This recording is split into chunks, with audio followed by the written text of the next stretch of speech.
దయగలిగిన మా కన్న తండ్రి, ఈ పరిశుద్ధమైన నామానికి వందనాలు చెల్లిస్తున్నాం నాయన. మీ ప్రేమ చేత మమ్మల్ని కాపాడి సజీవులుగా ఉంచి తండ్రి అని పిలుచుకునే ఒక భాగ్యాన్ని మాకు ఇచ్చినందుకే వందనాలు తండ్రి. సమయంలో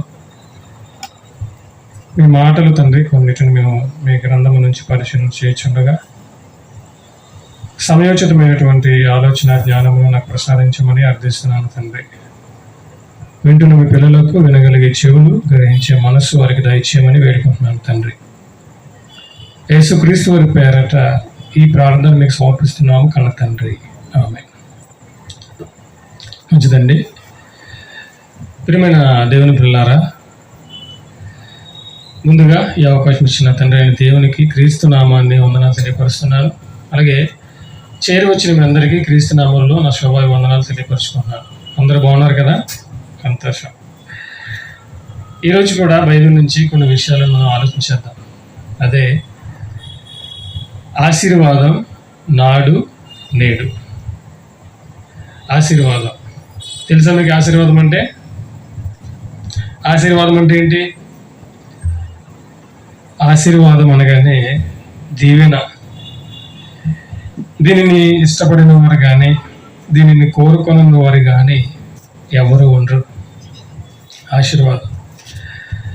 ఆశీర్వాదం అనే పేర్లు కూడా చాలామంది పెట్టుకుంటారు. ఎందుకు? ఆశీర్వాదింపబడాలి అని. అయితే ఆశీర్వాదం అనేది అందరికీ కావాలి. అందరూ కోరుకునేదే ఆశీర్వాదం. ఎందుకంటే బైబిల్లో మనం చూస్తే చాలామందిని దేవుడు ఆశీర్వదించాడు కదా.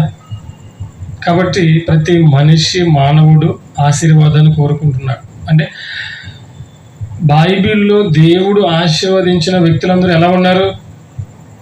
చాలా సంతోషంగా, పిల్లలతో, ఆస్తి ఐశ్వర్యాలు కలిగి ఉన్నవారిగా మనకు అనిపిస్తున్నారు.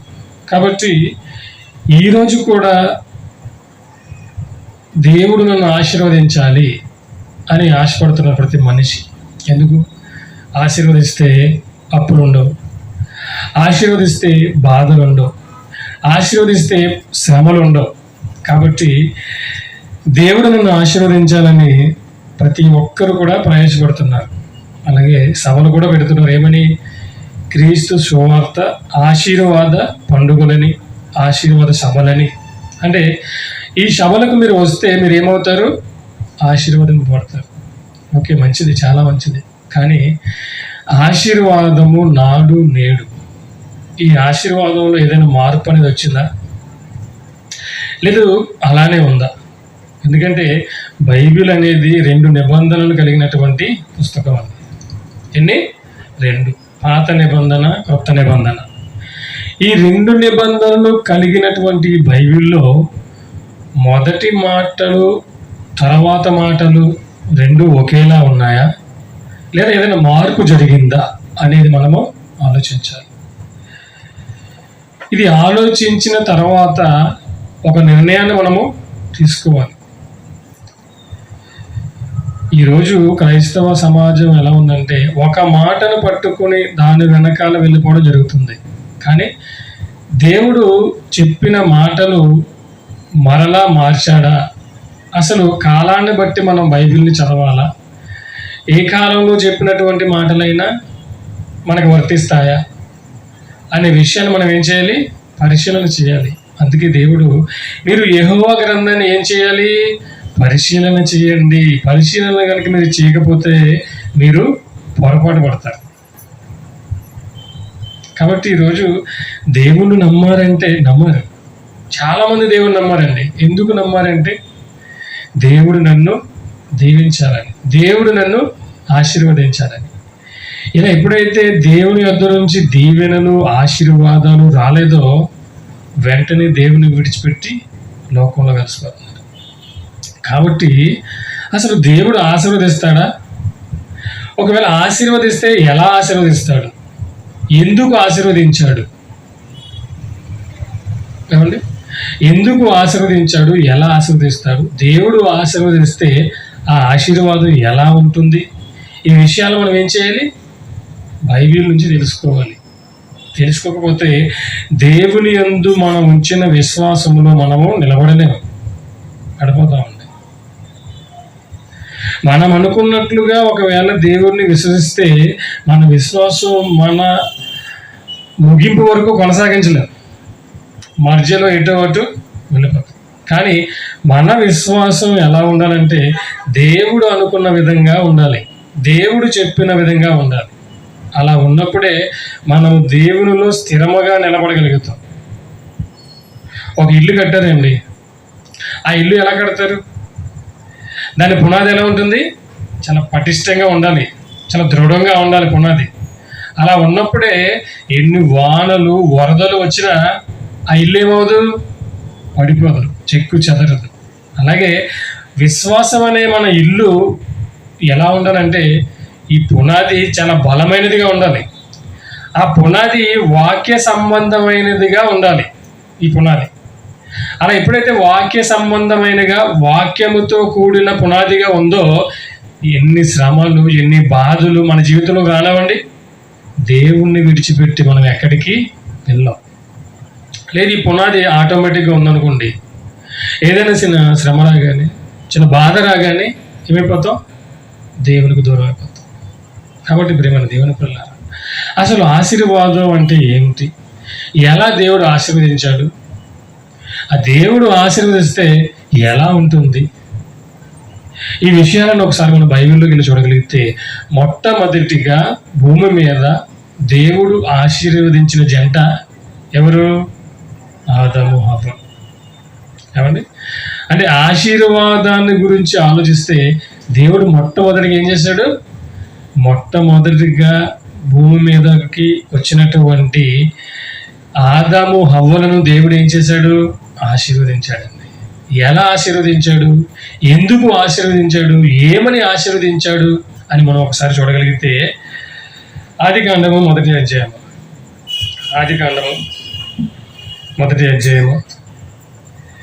28వ వచనాన్ని చూద్దాం. ఆదికాండము మొదటి అధ్యాయము 28వ వచనం. దేవుడు వారిని ఆశీర్వదించెను, ఎట్లనగా మీరు ఫలించి అభివృద్ధి పొంది విస్తరించి భూమిని నిండించి దానిని లోపరుచుకొనుడి. చాలండి. మొదటి జంటను దేవుడు ఆశీర్వదించాడా? ఆశీర్వదించాడు. ఎలా ఆశీర్వదించాడు? ఏమని ఆశీర్వదించాడు? ఏమని ఆశీర్వదించాడు చూడండి. ఏమన్నాడు దేవుడు వాళ్ళతోటి? ఇదిగో దేవుడు వారిని ఆశీర్వదించెను. ఆశీర్వదించిన తర్వాత ఎలా ఆశీర్వదించాడంటే ఇదిగో మీరు ఫలించి అభివృద్ధి పొంది విస్తరించి భూమిని నిండించాలి. మీరు ఫలించాలి అంటే ఆశీర్వాదంలో దేవుడు మనిషికి ఏదో చెబుతున్నట్టు ఉంది కదా, అవునా? ఆదాము హవ్వల్ని దేవుడు ఆశీర్వదించి ఏం చెప్తున్నాడు? మీరేం చేయాలి? మీరు ఫలించి అభివృద్ధి పొంది విస్తరించి భూమిని నిండించాలి. అంటే ఆదాము హవ్వలను దేవుడు ఆశీర్వదించిన విధానాన్ని మనం చూడగలిగితే వాళ్ళని దేవుడు ఎలా ఆశీర్వదించాడు? వాళ్ళు ఏం చేయాలి? ఫలించాలి. వారి యొక్క గర్భఫలాలతో వాళ్ళు ఏం చేయాలి? భూమిని నిండించాలి. అంటే ఈ వచ్చినని మనం చూస్తుంటే ఆదాము హవ్వల యొక్క ఆశీర్వాదం ఎలా ఉందంటే వాళ్ళు ఏం చేయాలి? భూమిని నిండించాలి, వారు ఫలించాలి, విస్తరించాలి. అవునా? మరొక ఆశీర్వాదం గురించి మనం చూసినట్లయితే ఆదికాండము 9వ అధ్యాయము. ఆదికాండము 9వ అధ్యాయము మొదటి వచనాన్ని మనం చూద్దామండి. మరియు దేవుడు నోవహును అతని కుమారులను ఆశీర్వదించి మీరు ఫలించి అభివృద్ధి పొంది భూమిని నింపుడి. చూసారా? ఆదాముని ఆశీర్వదించాడు. నోవహు ద్వారా దేవుని పిల్లలను విస్తరించాలనుకున్నాడు. అలా అనుకున్నప్పుడు దేవుడు నోవహుతో ఏం చెప్తున్నాడు? నోవహుని ఆశీర్వదిస్తున్నాడు. నోవహుని ఆశీర్వదించిన దేవుడు ఏం చెప్తున్నాడు? మీరు ఫలించాలి, మీరు ఫలించాలి, మీరు భూమిని నిండించాలి. అంటే దేవుని యొక్క ఆశీర్వాదం ఎలా ఉంది? భూమిని నిందించాలి, మీరు ఫలించాలి అనేటువంటి ఆశీర్వాదము మనం ప్రారంభంలో చూస్తున్నాం. అవునా? ఆదాము హవ్వలను దేవుడు ఆశీర్వదించాడు. తర్వాత నోవహుతో దేవుడు ఆశీర్వాదాన్ని ఇస్తున్నాడు. ఎలా ఇస్తున్నాడంటే, ఇదిగో మీరంతా ఏం చేయాలి, మీరు భూమిని నిండించాలి, భూమి మీద విస్తరించాలి. అయితే మరి ప్రారంభంలో దేవుడు వారిని అలా ఆశీర్వదిస్తే, ఈ కాలానికి వచ్చేసరికి మరి ఆశీర్వాదాలు ఎలా ఉన్నాయంటే, ఏమంటే దేవుడు మమ్మల్ని ఆశీర్వదించాడండి, అందుకనే మేము మంచి ఇల్లు కట్టుకున్నాం. దేవుడు మమ్మల్ని ఆశీర్వదించాడండి, అందుకనే మేము మంచి కారు కొనుక్కున్నామండి. ఏమండి దేవుడు మమ్మల్ని ఆశీర్వదించాడు, ఈరోజు మాకు మంచి ఉద్యోగం వచ్చిందండి.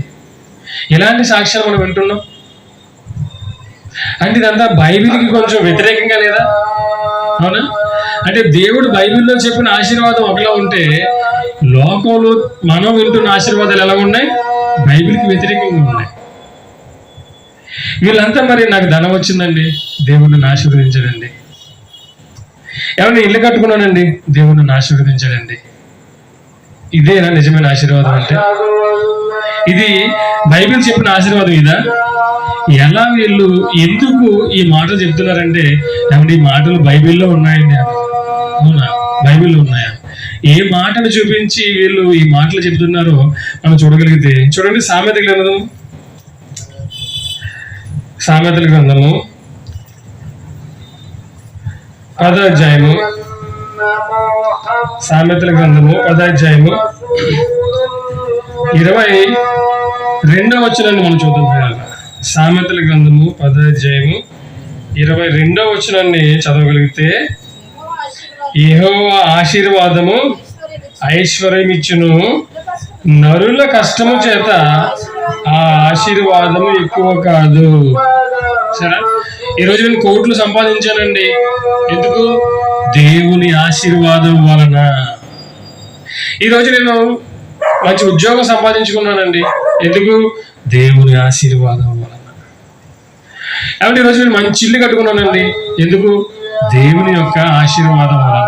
ఎలా? ఈ మాటను చూపించి. ఇదేనా దేవుని ఆశీర్వాదం?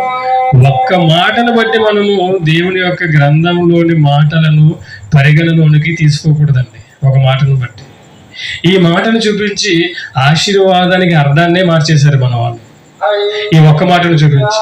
కానీ మిగిలిన మాటల్లోనికి కనుక వెళ్ళి మనం ఆలోచిస్తే, నిజమైన ఆశీర్వాదం ఏదో, దేవుడిచ్చిన ఆశీర్వాదం ఏదో మనకు అర్థమవుతుంది.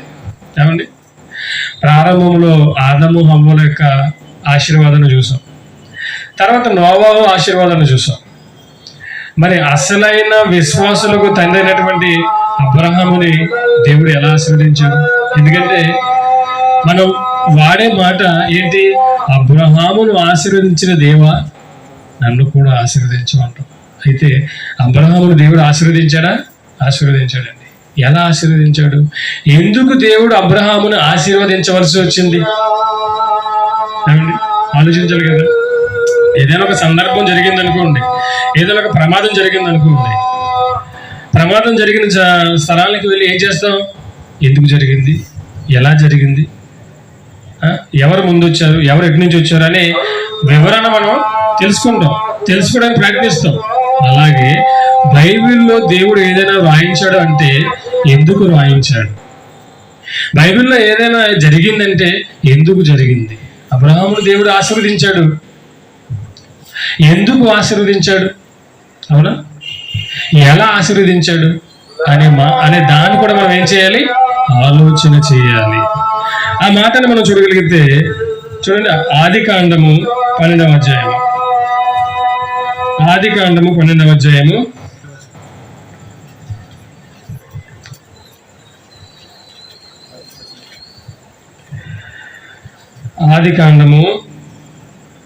12వ అధ్యాయము మొదటి వచనం చూద్దాం. మొదటి వచనం,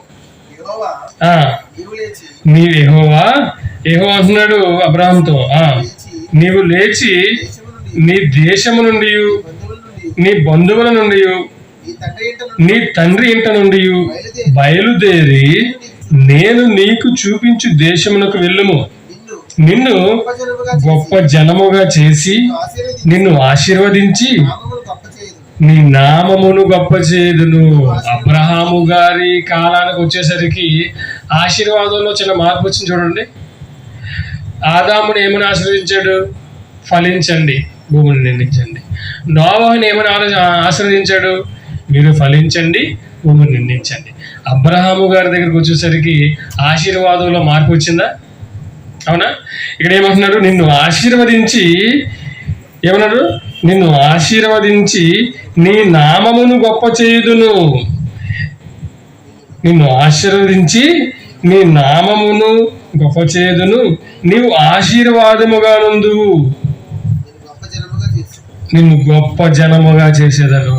అంటే అబ్రహాము గారి దగ్గరికి వచ్చేసరికి ఆశీర్వాదాలు ఏమొచ్చింది? మార్పు వచ్చేసింది.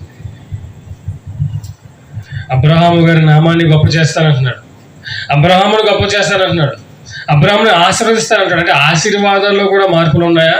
ఉన్నాయి. ఆదామును అవ్వను ఆశీర్వదించినట్లుగా, నోవహును ఆశీర్వదించినట్లుగా అబ్రహాము దగ్గరికి వచ్చేసరికి దేవుడు ఎందుకు మార్చాడు? ఎందుకు అబ్రహాముని ఈ విధంగా ఆశీర్వదిస్తున్నాడు? అంటే ఒక్కొక్కరిని ఒక్కొక్కరిలా దేవుడు ఆశీర్వదిస్తాడా, దీవిస్తాడా? ఏమండి? అంటే ఒక్కొక్క సందర్భంలో ఆశీర్వాదం మనకు ఎలా కనిపిస్తుంది? ఒక్కొక్క విధంగా కనిపిస్తుంది. అబ్రహాము దగ్గరికి వచ్చేసరికి ఎలా చేశాడు?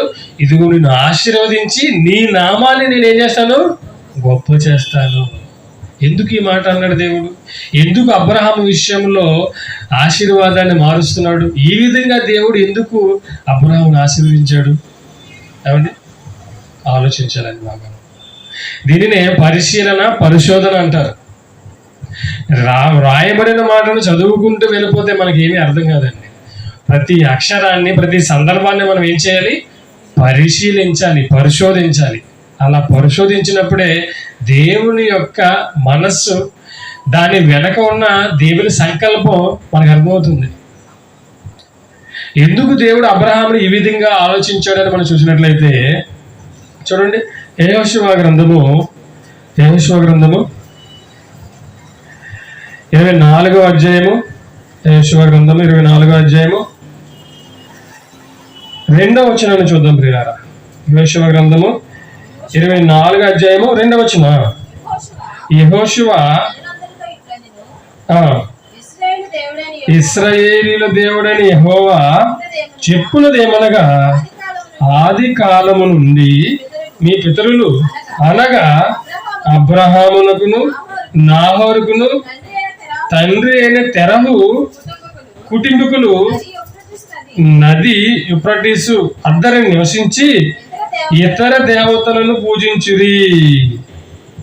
చూసారా? ఈ వారంటీలో ఆది కాలం నుండి మీ పితరులు అనగా అబ్రహాముకును నాహోరుకును తండ్రి అయిన తెరహు కుటుంబీకులు ఎవరిని పూజించారు? ఇతర దేవతలు పూజించేవాళ్ళు. అంటే అప్పటికి విగ్రహారాధన అనేది చాలా ఎక్కువగా ఉండేది. ఇప్పుడు ఆ విగ్రహారాధన నుంచి, ఆ కుటుంబం నుంచి ఎవరిని వేరు చేయాలి? అబ్రహామును వేరు చేయాలి. అబ్రహామును పిలవాలి. అర్థమవుతుందండి? అబ్రహామును పిలవాలి. పిలిచిన అబ్రహాముని ఎలా ఆశీర్వదించాలి? గొప్పవాడిగా చేయాలి. అబ్రహాముని నీ నామాన్ని నేను గొప్ప చేయాలి. అంటే ఇదిగో నన్ను విడిచిన ప్రజలు వేరే దేవతలను పూజిస్తున్నారు కదా, నన్ను ఆశ్రయించిన వారు ఎంత గొప్పవారిగా అవుతారో వాళ్ళకి అర్థం కావాలి. కాబట్టి నేను ఏం చేస్తాను? నిన్ను గొప్ప జనముగా, నీ నామాన్ని గొప్ప చేస్తాను, నిన్ను ఆశీర్వదిస్తాను. ఈ ఆశీర్వాదం ఎలా ఉంటుందో తెలుసా? అబ్రహాం అంటే తెలియని వారి భూమి మీద ఎవరు ఉండరు. చూసారా? ఆశీర్వాదంలో మార్పులు అనేవి జరుగుతున్నాయండి.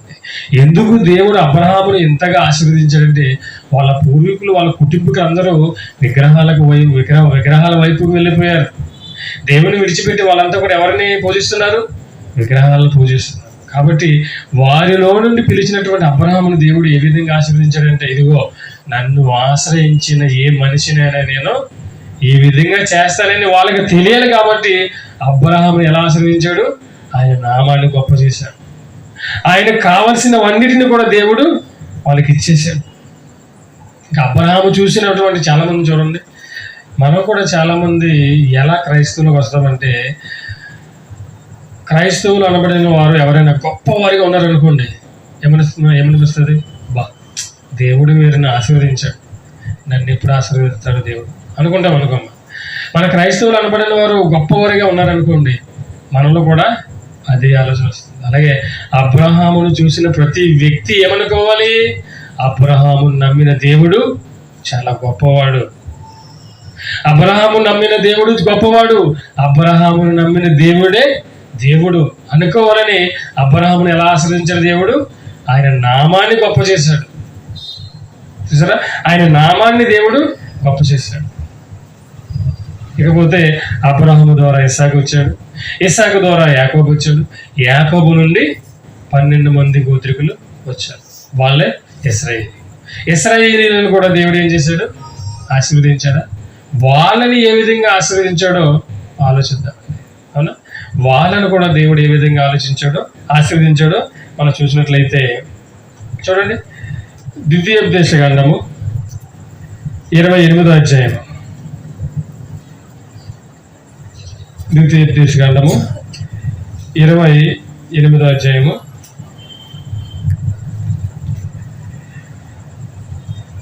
మొదటి నుంచి. ద్వితీయోపదేశ కాండము 28వ అధ్యాయము మొదటి వచనమా, నీవు నీ దేవుడైన యెహోవా మాట శ్రద్ధగా విని నేడు నేను నీకు ఆజ్ఞాపించుచున్న ఆయన ఆజ్ఞలన్నిటినీ అనుసరించి నడుచుకొనిన ఎడల నీ దేవుడైన యెహోవా భూమి మీదనున్న సమస్త జనముల కంటే నిన్ను హెచ్చించును. నీవు నీ దేవుడైన యెహోవా మాట వినిన ఎడల ఈ దీవెనలన్నీ నీ మీదకి వచ్చి నీకు ప్రాప్తించును. నీవు పట్టణములో దీవింపబడదువు, పొలములో దీవింపబడదువు, నీ గర్భఫలము, నీ భూఫలము, నీ పశువుల మందలు, దుక్కి తెద్దులు, ఇంకా అన్నీ. ఏమన్నాడు ఇశ్రాయేలీయులతో? నీవు యెహోవా ఆజ్ఞల ప్రకారం నడిచిన ఎడల, అవునా, నీవు నీ దేవుడైన యెహోవా మాట ఏం చేయాలి? శ్రద్ధగా వినడం కాదండి, శ్రద్ధగా వినడం వేరు, శ్రద్ధగా ఉండదు. మనం పక్కన ఫ్రెండ్స్తో కూర్చుంటాం, చెప్పేవాడు అలా చెబుతూనే ఉంటాడు, వీడు వింటున్నట్టు ఉంటాడు కానీ వినడు. అవునా, శ్రద్ధగా వినడం వేరు, వినడం వేరు. మళ్ళా వినేవాళ్ళు చాలా మంది అలా వింటున్నట్టుగానే ఉంటారు కానీ వాళ్ళు ఎక్కడ ఉండరు, వాళ్ళు ఎక్కడో ఆలోచిస్తుంటారు. కానీ దేవుని మాటలు ఎలా వినమన్నాడు? ఇదిగో, యెహోవా మాట శ్రద్ధగా విని నేడు నేను నీకు ఆజ్ఞాపించుచున్న ఆయన ఆజ్ఞలన్నిటినీ అనుసరించి నడుచుకొని ఎడలా. చూసారా, ఆదామును ఒకలా ఆశీర్వదించాడు, నోవాహును ఒకలా ఆశీర్వదించాడు, అబ్రహామును ఒకలా ఆశీర్వదించాడు, ఇశ్రాయేలీయుల దగ్గరికి వచ్చినప్పటికీ వీళ్ళని ఒకలా ఆశీర్వదిస్తున్నాడు. అర్థమవుతుందండి? అంటే ఆజ్ఞల ప్రకారంగా జీవిస్తే మీరేమవుతారు? దీవించబడతారు. లేదు, నా ఆజ్ఞల ప్రకారంగా మీరు జీవించకపోతే మీరు దీవించబడరు. ఎందుకు ఇలాంటి ఆజ్ఞ ఇచ్చాడు దేవుడు? ఏమండి, ఎందుకు ఇశ్రాయేలీయులను ఈ విధంగా ఆశీర్వదిస్తున్నాడు? అర్థమైందా మీకు? అబ్రహామును ఎందుకు అలా గొప్ప చేస్తాడో మనకు అర్థమైంది. మరి ఇశ్రాయేలీయులను దేవుడు ఎందుకు ఇలా ఆశీర్వదించాడంటే, ఇశ్రాయేలీయులు ఎక్కడి నుంచి వచ్చారు? ఇశ్రాయేలీయులు 430 ఏళ్ళు ఎక్కడున్నారు? ఐగుప్తు బానిసత్వంలో ఉండిపోయారు. వాళ్ళు ఐగుప్తు బానిసత్వంలో ఉన్నటువంటి వీళ్ళు ఏమైపోయారు? ఐగుప్తీయులు ఏ విధమైనటువంటి విగ్రహారాధనలు చేస్తారో, వాళ్ళు ఏ విధమైనటువంటి ఈ యొక్క ప్రవర్తన కలిగి ఉంటారో అటువంటి ప్రవర్తన కలిగిన వారే మారిపోయారు. వీళ్ళు కూడా అంటారు కదండి, ఉదాహరణకి ఏమని, 6 నెలలు సహవాసం చేస్తే వాళ్ళు వీళ్ళైపోతారు, వీళ్ళు వాళ్ళైపోతారు. వీళ్ళు ఐగుప్తీయులతో సహవాసం చేసి ఏమైపోయారు? వీళ్ళ పద్ధతులు కూడా, వీళ్ళ ప్రవర్తన కూడా ఐగుప్తీయులుగా మారిపోయారు. కాబట్టి దేవుడికి ఎటువంటి ఆశీర్వాదం ఇస్తా అన్నాడు? ఇదిగో, నేను చెప్పిన ఆజ్ఞల ప్రకారము, నేను చెప్పిన మాటల ప్రకారము మీరు జీవిస్తే ఏమవుతారు? ఆశీర్వదింపబడతారు. నేను చెప్పిన మాటల ప్రకారంగా మీరు జీవిస్తే మీరేమవుతారు? ఆశీర్వదింపబడతారు. లేకపోతే మీకు ఆశీర్వాదము రాదు. అదే ద్వితీయోపదేశ కాండం చూడండి, అదే ద్వితీయోపదేశ కాండము 11వ అధ్యాయం.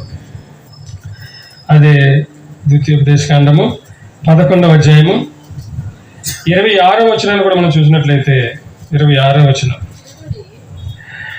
26 చూడుడి నేడు నేను మీ ఎదుట దీవెనను శాపమును పెట్టుచున్నాను. నేడు నేను మీకు ఆజ్ఞాపించు మీ దేవుడైన యెహోవా ఆజ్ఞలను మీరు వినిన ఎడల దీవెనయు, మీరు మీ దేవుడైన యెహోవా ఆజ్ఞలు వినక నేడు నేను మీకు ఆజ్ఞాపించు మార్గమును విడిచి మీరెరుగని ఇతర దేవతలను అనుసరించిన ఎడల శాపమును మీకు కలుగును. ఏమండి, ఇశ్రాయేలీయుల దగ్గరికి వచ్చేసరికి ఆశీర్వాదంతో పాటు ఏమొచ్చేసింది? శాపం కూడా వచ్చేసింది. దీవులతో పాటు ఏమొచ్చేసింది? శాపం కూడా వచ్చేసిందండి. రెండు వచ్చేసింది. మీరు నా ఆజ్ఞల ప్రకారముగా జీవిస్తే మీరేమవుతారు? దీవించబడతారు. ఎక్కడ? మొత్తం మీ ఇంట్లో, మీ పెరట్లో అన్ని మీరు ఏం చేసినా అది ఏమవుతుంది? కలిసి వస్తున్నాను కదా మనం చాలాసార్లు. ఏది కలిసి రావడం అంటాం. కానీ మీరు దేవుని ఆజ్ఞల ప్రకారంగా, దేవుని మాటల ప్రకారంగా మీరు జీవించినట్లయితే మీరు ఏమవుతారు? దీవించబడతారు. ఒకవేళ నేను చెప్పిన మాటల ప్రకారముగా మీరు జీవించకపోతే మీరేమవుతారు? శాపము పొందుతారు, శపించబడతారు.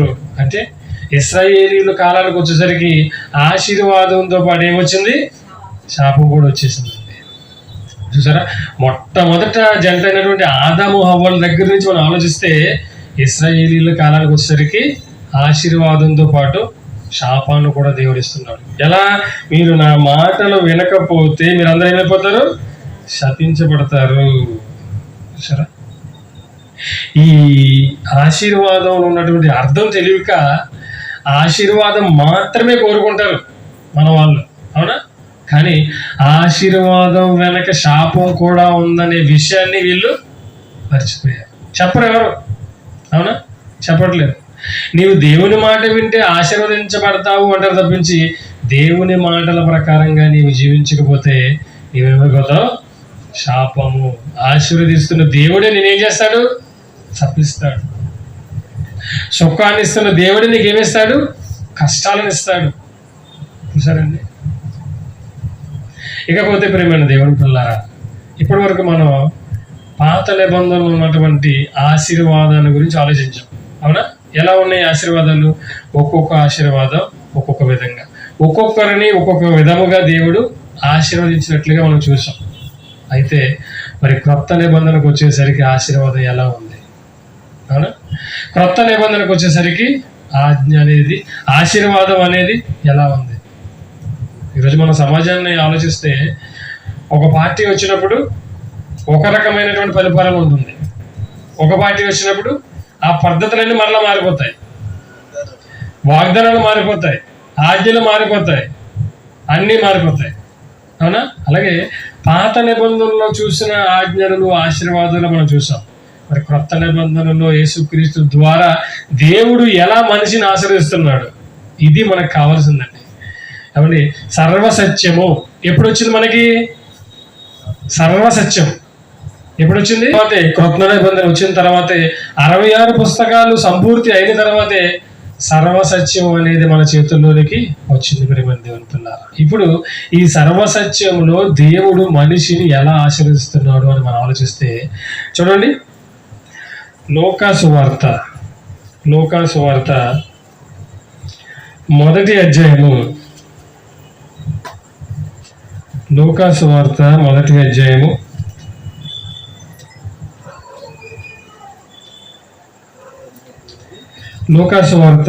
అధ్యాయము 28వ వచనాన్ని మనం చదివినట్లయితే,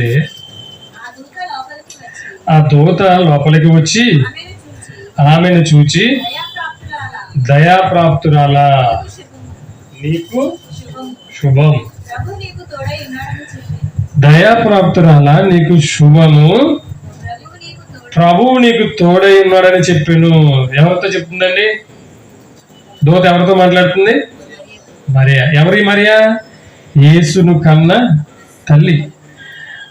ఆ దూత లోపలికి వచ్చి ఆమెను చూచి, దయాప్రాప్తురాలా అంటే దేవుని యొక్క దయను పొందిన దానా, నీకు శుభం, నీకు ఆశీర్వాదం, ప్రభువు నీకు తోడై ఉన్నాడని చెప్పాను. ఎప్పుడైతే ఈ మాట ఆమె విన్నాదో, ఎప్పుడైతే దేవుని యొక్క దూత ఆమెతో చెప్పిందో, ఆమె జీవితం ఎలా ఉందో ఒకసారి ఆలోచించారా? మరియ జీవితం ఎలా ఉంది? ఏమండి 31 వచనం చూడండి. 31, ఇదిగో నీవు గర్భము ధరించి కుమారుని కని ఆయనకు యేసు అని పేరు పెట్టుదువు.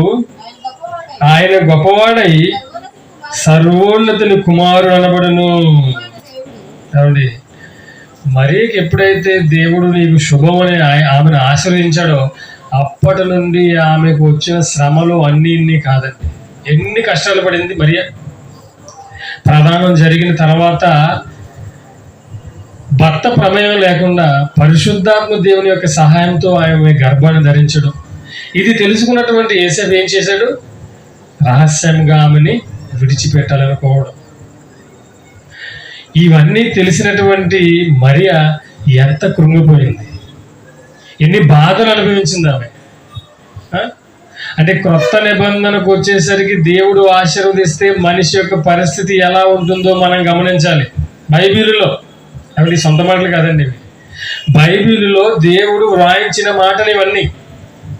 పాత నిబంధనలో అబ్రహామును ఆశీర్వదించిన దేవా నన్ను ఆశీర్వదించవా అని అడుగుతున్నటువంటి మనము క్రొత్త నిబంధనలో మనిషిని దేవుడు ఏ విధంగా ఆశీర్వదిస్తున్నాడు, మనిషిని దేవుడు ఆశీర్వదిస్తే ఆ మనిషి ఏ విధంగా జీవిస్తున్నాడు అనే విషయాన్ని మనము తెలుసుకుంటున్నాం.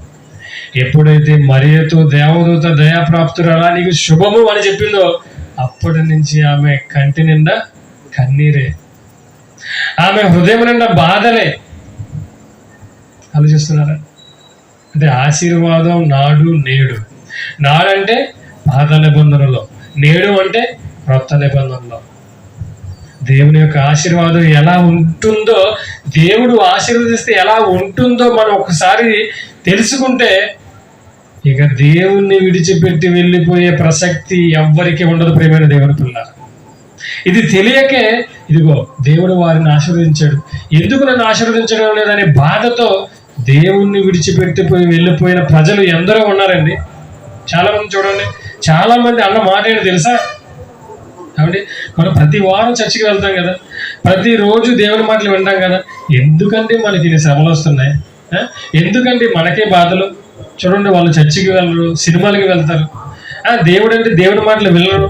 వాళ్ళు చూడండి హ్యాపీగా ఇల్లు కట్టుకున్నారు, బండి కొనుక్కున్నారు, ఉద్యోగం వచ్చింది. అవునా? చాలా మంది అనుకుంటారు. అంటే దేవుడి మాటలు వింటున్న వారికి శ్రమలు ఏంటి? దేవుని మాటలు వినకుండా, దేవునికి లోబడకుండా, దేవుని సన్నిధికి రాని వారికి ఏంటంటే సుఖాలు అనుకుంటారు. ఎందుకు? దేవుడు ఇస్తున్న ఆశీర్వాదాన్ని వాళ్ళు తెలుసుకోలేదు. ప్రియమైన దేవుని పిల్లలు, చూసారా? ఎప్పుడైతే మరియను దేవుడు ఆశీర్వదించాడో మరి జీవితం ఏమైపోయింది? కష్టాలు పాలైపోయింది. అల్లా కల్లాలు వెళ్ళిపోయింది ఆమె జీవితం. అలా కల్లోలంగా ఆమె జీవితం మారిపోయింది. ప్రియమైన దేవుని పిల్లారా, 41 వచనం చూద్దాం. చూడండి 41. ఎలిజబెత్ మరి యొక్క వందన వచనము వినగానే ఆమె గర్భములో శిశువు గంతులు వేసెను. అంతటా ఎలిజబెత్ పరిశుద్ధాత్మతో నిండుకున్నదై బిగ్గరగా ఇట్లనెను, స్త్రీలలో నీవు ఆశీర్వదింపబడిన దానవు, నీ గర్భఫలమును ఆశీర్వదింపబడి. చూసారా, మరియ ఎప్పుడైతే ఆశీర్వదింపబడిందో మరి యొక్క జీవితం ఏమైపోయింది? కష్టాలు పాలైపోయింది, శ్రమలు పాలైపోయింది. ఆమె వేదన, ఎంత బాధ ఆమె అనుభవించిందో ఎవరి మనం చూడగలిగితే లూకాసు వార్త చూడండి. లూకాసు వార్త 2వ అధ్యాయము, లూకాసు వార్త 2వ అధ్యాయము 34వ వచనాన్ని మనం చూసినట్లయితే 34వ వచనం, సిమియోను వారిని దీవించి ఇదిగో అనేక హృదయాలోచనలు బయలుపడినట్లు ఇశ్రాయేలీయులలో అనేకులు పడుటకును తిరిగి లేచుటకును వివాదాస్పదమైన గుర్తుగా ఈయన నియమింపబడి ఉన్నాడు. మరియు నీ హృదయములోనికి ఒక ఖడ్గము దూసుకొని పోవునని ఆయన తల్లి అయిన మరియతో చెప్పారు. చూసారా, ఈయన ఎవరంటే యేసుక్రీస్తు గురించి మాట్లాడుతూ సుమియోను అనేకులు పరుటకును తిరిగి లేచుటకును వివాదాస్పదమైన గుర్తుగా ఈయన నియమింపబడి ఉన్నాడు. మరియు నీ హృదయములోనికి ఒక ఖడ్గము దూసుకుని పోవు. ఖడ్గము అంటే గుండెల్లో గుణపాన్ని గుచ్చామంటారు చూసారా, అంటే గుండెల్లో ఖడ్గము దిగితే ఎంత బాధగా ఉంటుంది.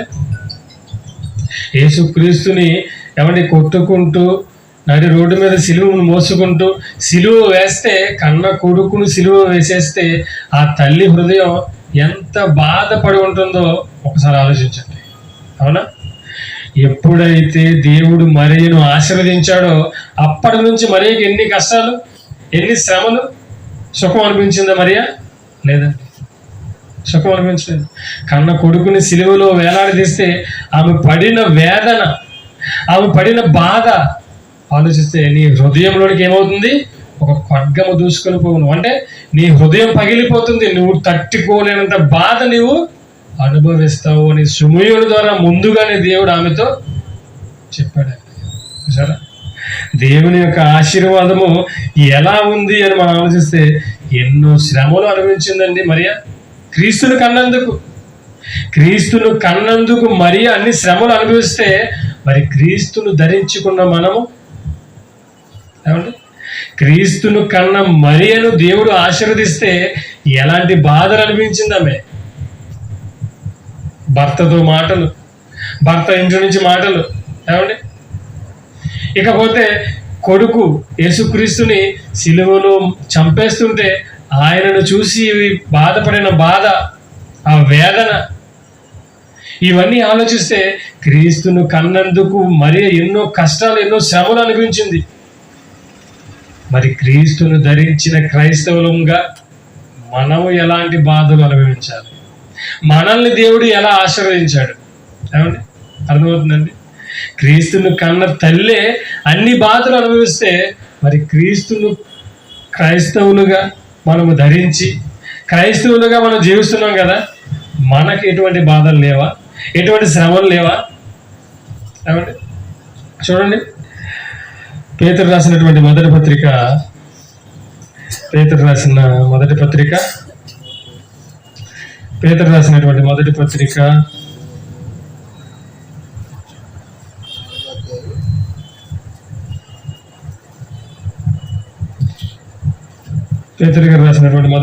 4వ అధ్యాయము 12వ వచనాన్ని మనం చూసినట్లయితే, పేతురు రాసిన మొదటి పత్రిక 4వ అధ్యాయము 12వ వచనం, ప్రియులారా మిమ్మును శోధించుటకు మీకు కలుగుచున్న అగ్ని వంటి మహాశ్రమను గూర్చి మీకేదో వింత సంభవించినట్లు ఆశ్చర్యపడకుడి. క్రీస్తు మహిమ బయలుపరచబడినప్పుడు మీరు మహానందముతో సంతోషించు నిమిత్తము క్రీస్తు శ్రమలలో మీరు పాలువారైనంతగా సంతోషించుడి. చూసారా, ప్రియులారా మిమ్మల్ని శోధించుటకు మీకు కలుగుచున్న అగ్ని వంటి మహాశ్రమను గురించి మీకు ఏదో ఒక వింత సంభవించినట్లు ఆశ్చర్యపడకండి. ఎందుకు? లోకంలో ఎంతమంది ఉంటే నా కొడుకే దొరికాడా?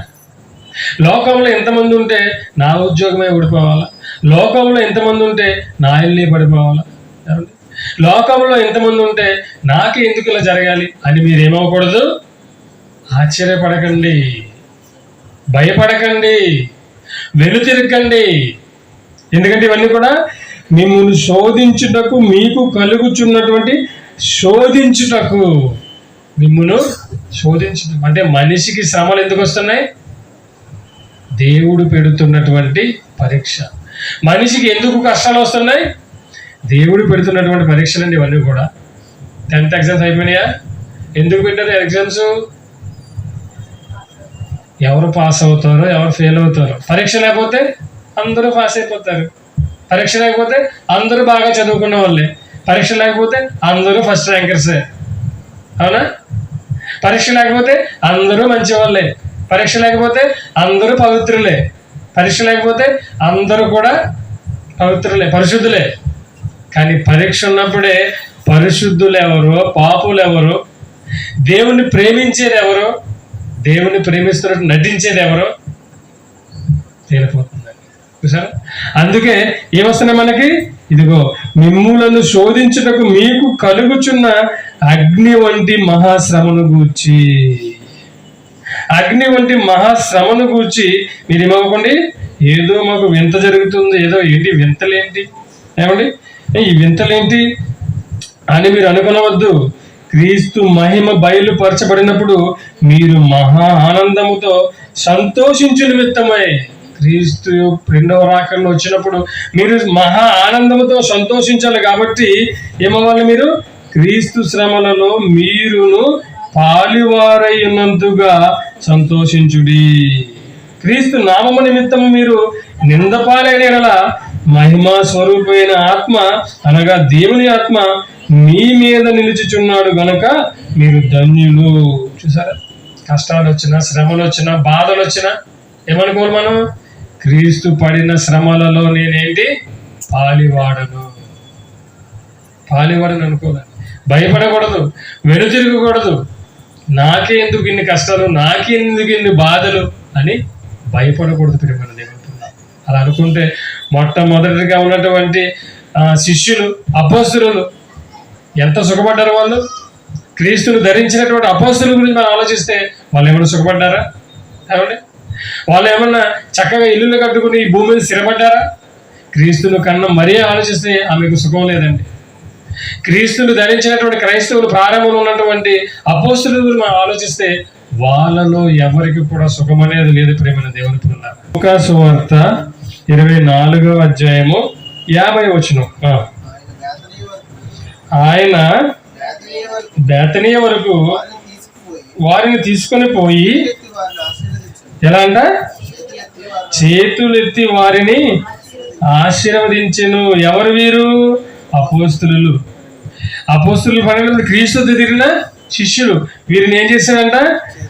ఆయన బేతనీయ వరకు వారిని తీసుకుని పోయి చేతులెత్తి వారిని ఆశీర్వదించెను. వారిని ఆశీర్వదించుచుండగా ఆయన వారిలో నుండి ప్రత్యేకింపబడి పరలోకమునకు ఆరోహణమాయెను. ఎవరిని ఆశీర్వదించాడు యేసుప్రభు? 12 మంది శిష్యులను ఆశీర్వదించాడండి. 12 మంది శిష్యులు అండి. 12 ఏమిటది, పెద్ద పెద్ద బంగ్లాలు కట్టేసుకుని, కార్లు కొనేసుకుని చాలా హ్యాపీగా సుఖవంతమైన జీవితాన్ని గడిపారని ఉందా బైబిల్లో? ఏమండి? యేసు ఆశీర్వదించినటువంటి శిష్యులు ఎన్ని శ్రమలు పడ్డారండి, ఎన్ని బాధలు అనుభవించారండి. యాకోబుని ఏం చేశారు తెలుసా? యాకోబుని ఖడ్గముతో నరికేశారు. యాహాన్ ఏమైపోయాడు తెలుసా? చెరసాలలో వేయబడ్డాడు యాహాన్. ఏమండి? యాకోబుని ఖడ్గంతో నరికించారు. యాహానుని పద్మాసు దీపంలో చెరసాల్లో వేయించేశారు. ఇక శిష్యుల భయంతో గడపాలి. యేసు పేరు చెబితే చంపేసేవాళ్ళు. అంటే ఆశీర్వాదం నాడు నేడు ఎలా ఉందో ఆలోచించండి ప్రేమ దేవుని. యేసు ఆశీర్వదించిన శిష్యులు ఎన్ని బాధలు అనిపించారు వారి జీవితంలో, ఎన్ని శ్రమలు అనిపించారు వారి జీవితంలో. అంటే క్రొత్త నిబంధనకు వచ్చేసరికి ప్రతి క్రైస్తవుడు ఏం చేయాలి? బాధలు అనుభవించాలి, శ్రమలు అనుభవించాలి.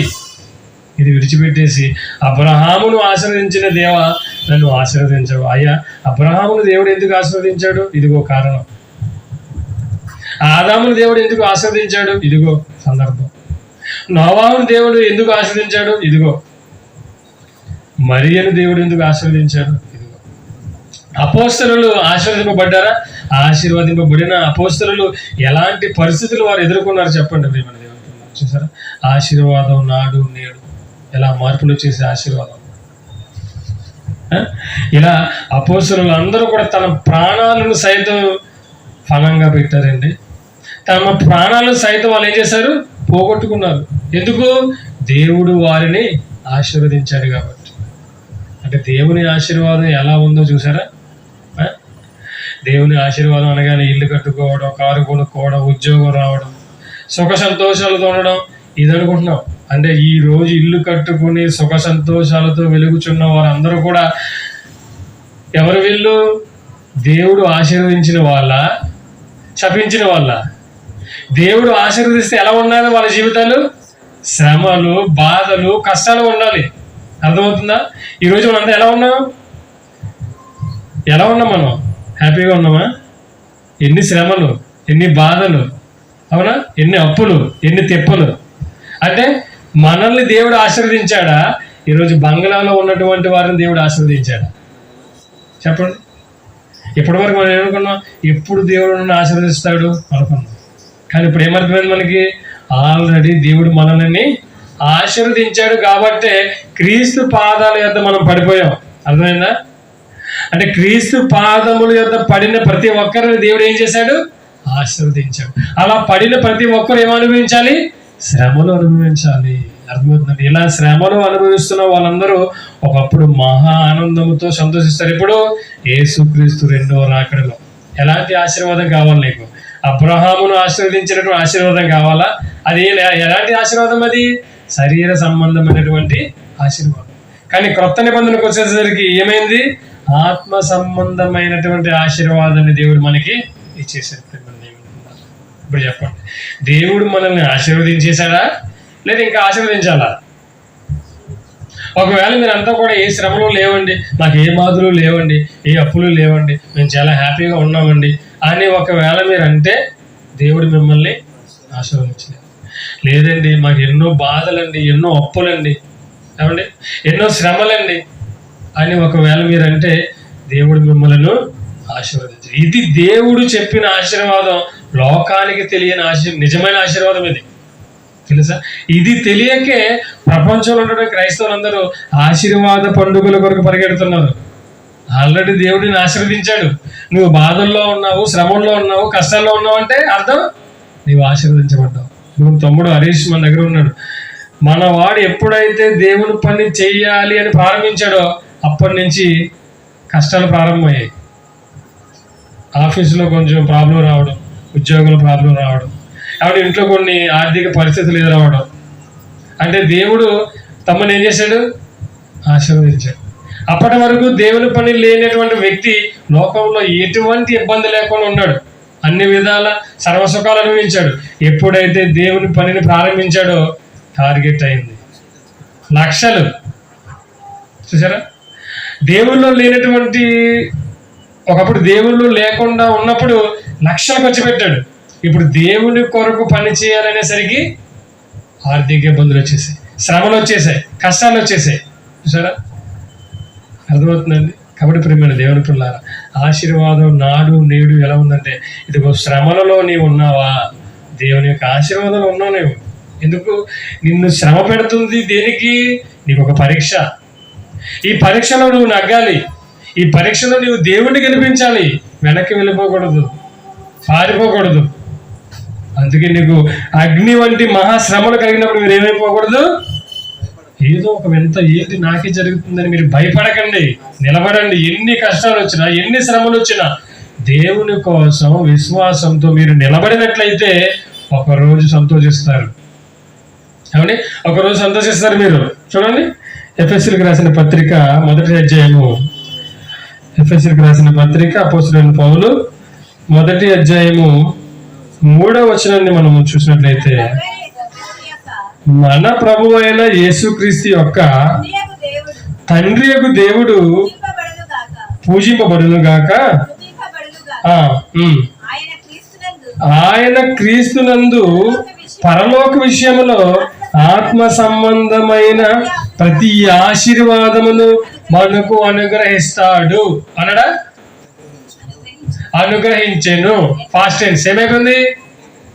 అయిపోయింది. ఇంకా ఎలాంటి ఆశీర్వాదం? ఇదిగో మన ప్రభు ఆయన క్రీస్తునందు పరలోక విషయములలో ఆత్మ సంబంధమైన ప్రతి ఆశీర్వాదమును మనకు అనుగ్రహించేసాడండి. ఏం కావాలి చెప్పండి మీకు? పరలోక సంబంధమైన ఆశీర్వాదాలు కావాలా? భూలోక సంబంధమైన ఆశీర్వాదాలు కావాలా? ఏం కావాలి? భూలోక సంబంధమైనవి కావాలంటారా? కారు, బంగ్లా, ఉద్యోగం, డబ్బు ఇచ్చేస్తాడు. ఎంతకాలం? 60 లేక 70. ఇది గ్యారంటీయా? No guarantee. ఎప్పుడు చనిపోతామో తెలియదు. పోనీ చనిపోయినప్పుడు ఈ కారు, బంగ్లా, ధనాన్ని జేబులు పట్టుకుపోతామా? ఏది మనతో రాదండి. ఏది మనతో రాదు. ఎంత ప్రయాసపడి నువ్వు సంపాదించుకున్నది ఏది కూడా ఒక్క పైసా కూడా నువ్వు తీసుకొని వెళ్ళలేవు. మరి ఏ ఆశీర్వాదం కావాలి నీకు? భూ సంబంధమైన ఆశీర్వాదం కావాలా, పర సంబంధమైన ఆశీర్వాదం కావాలా?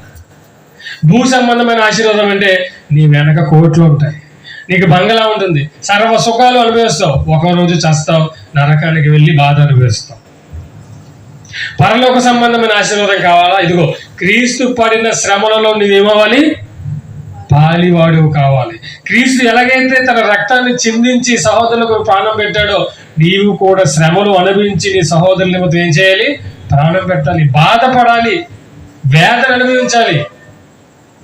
అలా నీవు అనుభవించగలిగితే, ఆ ఆశీర్వాదాన్ని నువ్వు పొందుకోగలిగితే నువ్వు ఎక్కడికి వెళ్తావు?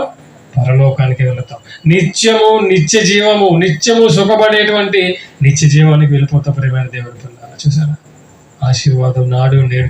ఈ ఆశీర్వాదం తెలియకే ఈరోజు క్రైస్తవులందరూ ఆశీర్వాదం ఆశీర్వాదం ఆశీర్వాదం అని పేర్లు కూడా పెట్టేసుకుంటున్నారు. ఆశీర్వాదం అని ఎంత గొప్పదని. కానీ ఆశీర్వాదంలో మార్పులు వచ్చాయి. దేవుడు ఆశీర్వాదాన్ని ఏం చేశాడు? మార్చేశాడు. ఒకప్పుడు భూ సంబంధమైనటువంటి ఆశీర్వాదం, ఇల్లు, గొడ్లు, సంపద అంతా. కానీ క్రొత్త నిబంధనకు వచ్చేసరికి ఆశీర్వాదం అంటే నిన్ను పరలోకానికి చేర్చడమే. నీవు పరలోకానికి వెళ్ళేటువంటి స్థితిలో ఉన్నావా? పరిశుద్ధుడిగా నీవు జీవిస్తున్నావా? శ్రమలలో ఉన్నావా? బాధలలో ఉన్నావా? నీవు ఆశీర్వదింపబడ్డావు. కానీ లోకానికి ఇది అర్థం కాక, ఇదిగో నీవు బాధల్లో ఉన్నావా, కష్టాల్లో ఉన్నావా, అయితే రా, ఎక్కడికి? దేవుడు నిన్ను ఆశీర్వదిస్తాడు. అర్థం కాలేదండి బైబిల్. చూసారా? దేవుని ఆలోచనలకి మనిషి ఆలోచనకి ఎంత వ్యత్యాసం ఉందో. లోకానికి నా తలంపులు వేరు, మీ తలంపులు వేరు అన్నాడు. అందుకే దేవుడు. లోకానికి దేవుని మనసు అర్థం కాలేదు. ఏంటి కష్టాలు, ఏంటి బాధలు, ఏమంటే ఏంటండి అప్పులు, ఏమంటే ఏదో కొంత మిగిలింది అన్ని అందరికీ చక్కబెట్టిన తర్వాత ఏదో కొంత మిగిలింది దాచుకుంది అనేసరికి ఇంట్లో పిల్లలకి బాగలేదండి.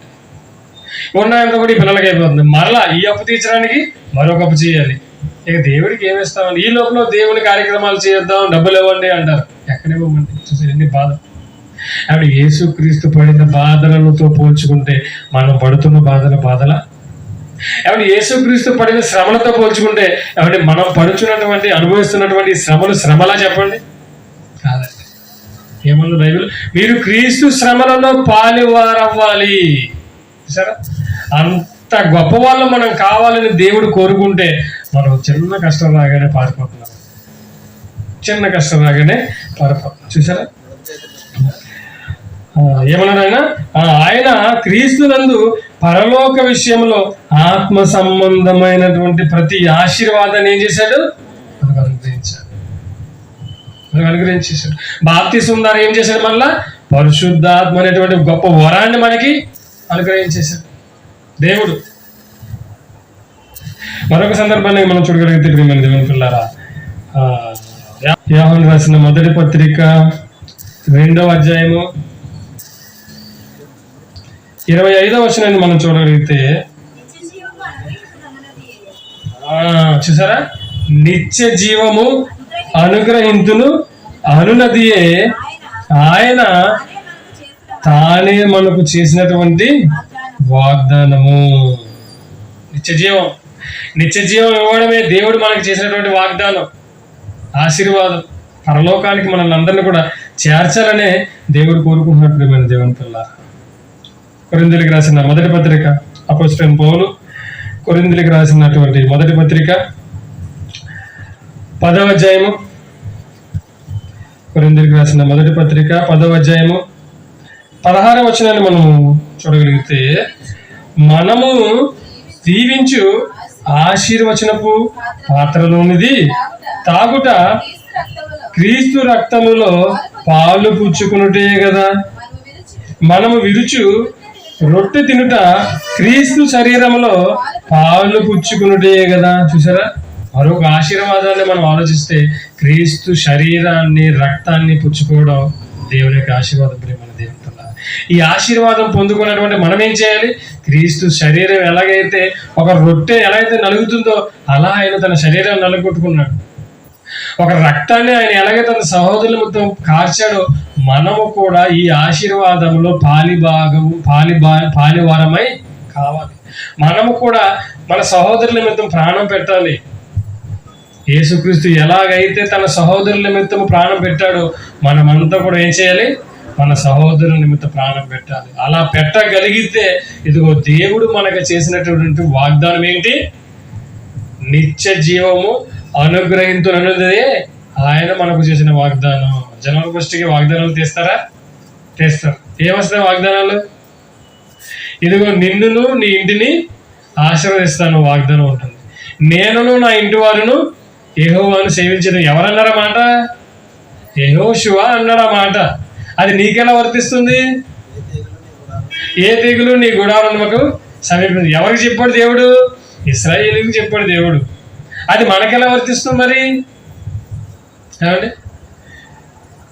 ఇలాంటివి ఉంటాయి కానీ వాగ్దానాలు ఎలాంటివి ఉండవు. ఇదిగో నీవు నా మాట వినని ఎడల నీకు దీవెన కాకుండా శాపం వస్తుంది అని మాటలు ఉంటాయా? ఉండవు.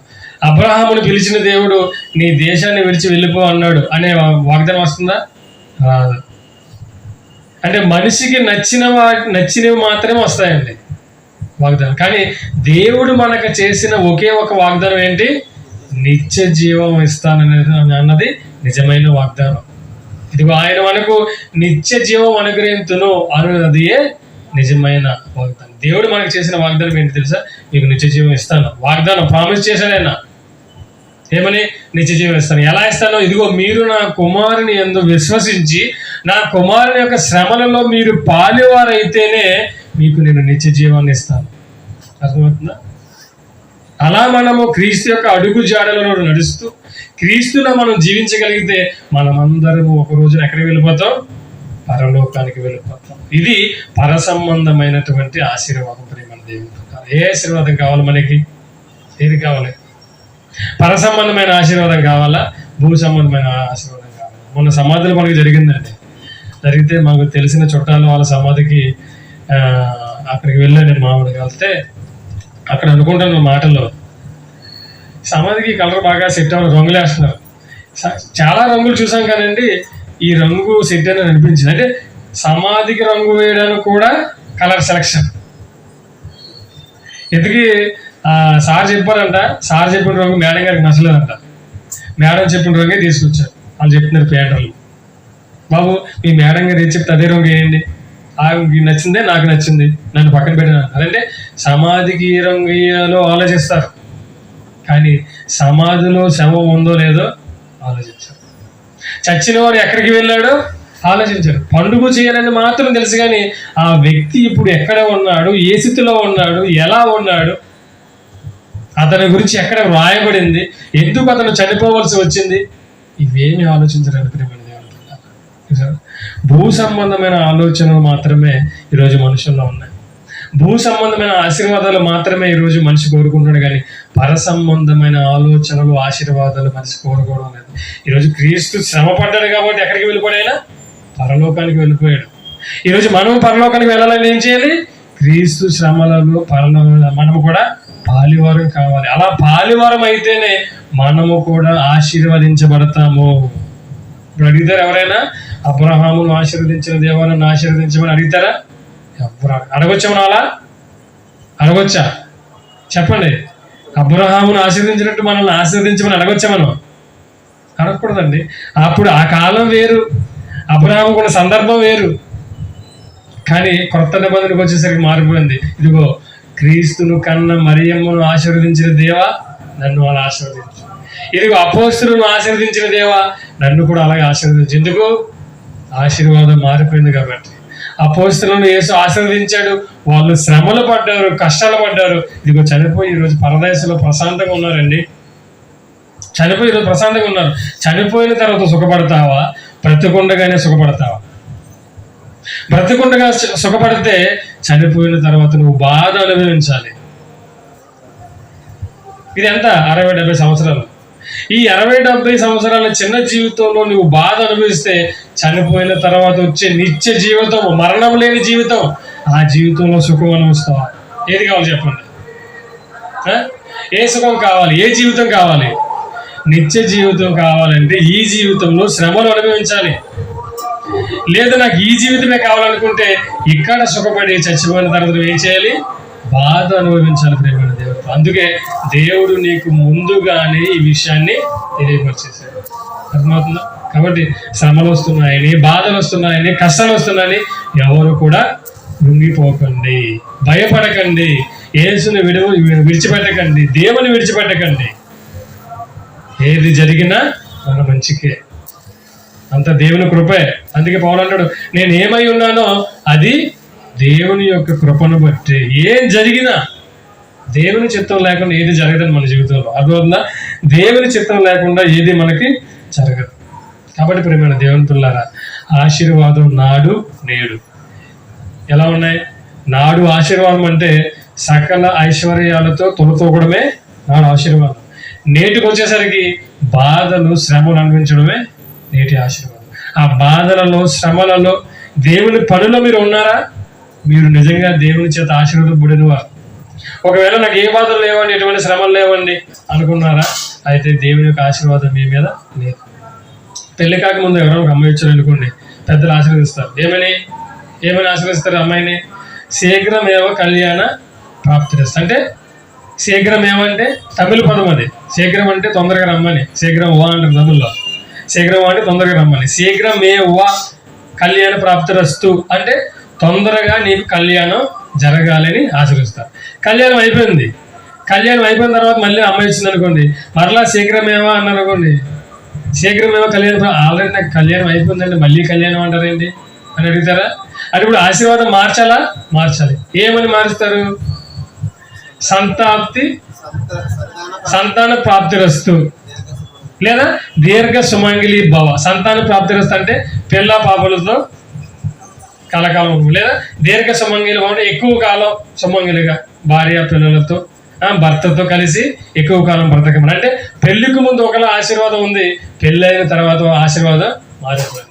పాత నిబంధనలో ఆశీర్వాదం వేరు, యేసుక్రీస్తు వచ్చిన తర్వాత ఆశీర్వాదము వేరు. పాత నిబంధనలో సుఖపడడం, గొప్ప అవ్వడం ఇది. అయితే క్రొత్త నిబంధనలో యేసు వచ్చిన తర్వాత నీవు శ్రమల పాలవ్వడం, కష్టాల పాలవడమే దేవుని యొక్క ఆశీర్వాదం. ప్రేమని దేవుని పిల్లలు చూసారా? లోకంలో ఉన్నటువంటి ఆశీర్వాదానికి, దేవుడు చెప్పిన ఆశీర్వాదానికి ఎంత వ్యత్యాసం ఉందో. కాబట్టి ప్రియమైన దేవుని పిల్లల, ఆశీర్వాదం అనే ఆశలో పడి ఈరోజు క్రైస్తవులంతా తప్పుడు బోధలో కొట్టుకుపోతున్నారు. కాబట్టి నిజమైన ఆశీర్వాదం అంటే మనము శ్రమలు అనుభవించడమే. ఇప్పటి నుంచి మీకు ఏదైనా శ్రమ రాగానే, ఏదైనా కష్టం రాగానే, ఏదైనా బాధ రాగానే ఏమనుకోవాలి మీరు? దేవుని ఆశీర్వదిస్తాడు. ఏదో ఒక రోజు యేసుక్రీస్తు రెండవ రాకడలో వస్తాడు, ఈ శ్రమల్లో నన్ను విడిపిస్తాడు, ఆ రోజు నేను నిత్య జీవానికి వెళ్ళిపోతానని ఆనందంతో మీరందరూ కూడా దేవుని నమ్మాలి, క్రీస్తుని వెంబడించాలి అని కోరుకుంటూ, మరి విన్నటువంటి మీరు భూలోక సంబంధమైన ఆలోచనలతో ఈ భూ సంబంధమైనటువంటి ఆశీర్వాదాల కొరకు ప్రయాసపడతారో, లేదా దేవుడు చెప్పినట్లుగా క్రీస్తు శ్రమలలో పాలువారే బాధలు అనుభవించి ఆనాడు అపోస్తుల వలె క్రీస్తు వలె జీవించి దేవుడు ఉన్నటువంటి ఆ మహాలోకానికి చేరుకుంటారో, నిర్ణయాన్ని మీకే విడిచిపెట్టేస్తాను. కాబట్టి నిర్ణయాన్ని మీకే విడిచిపెడుతూ నేను ఆ మాటలు ముగిస్తున్నాను. కళ్ళు మూసినట్లయితే చివరిగా ప్రార్థన చేసుకుందాం.